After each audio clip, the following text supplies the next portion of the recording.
Pag-usapan pa natin ang first day of classes sa VMAPA High School. Kasama si Mobile Journal Merrimon Reyes.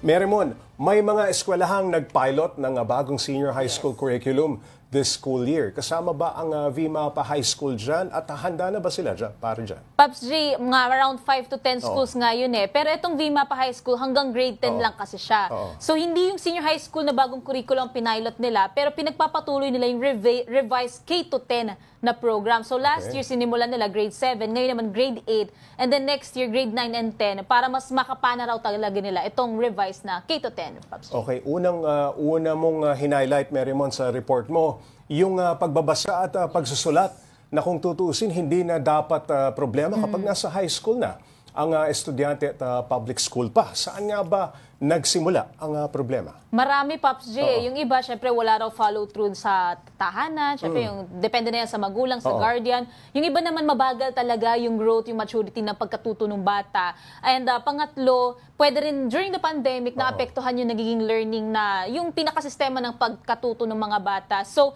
lahat ng ito, sinusubukan nilang ma-resolve. Kaya ginawa na talaga nilang face-to-face, na full face-to-face. Hindi na sila blended learning kasi may mga napag-iiwanan daw talaga, Pops J. Okay, Merrimon, paano yung sinabi mo na maglalaro sila para matutong magbasa at magsulat? Dadaanin sa laro. Sa laro, Pops J. So alam mo yung parang yung 4 picks 1 word, mahuhula sila. Pwede rin yung wordscapes. Anything na madjoggle yung isip nila na bumuo ng mga salita. Kasi nagiging problem daw dito, parang masyadong nagiging stricted. Yung kailangan mag-isip lang yung bata, mag-isip. So this na ginagawa lang interactive.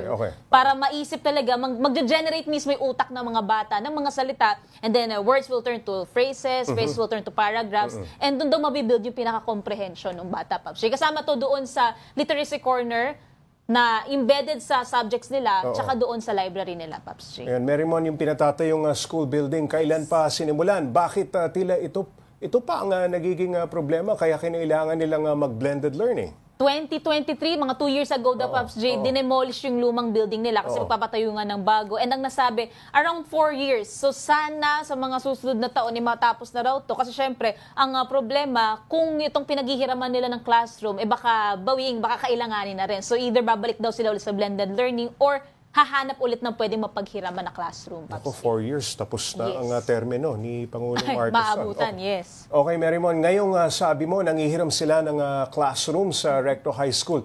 Hindi naman nagkukulang ang facilities para sa mismong mga estudyante.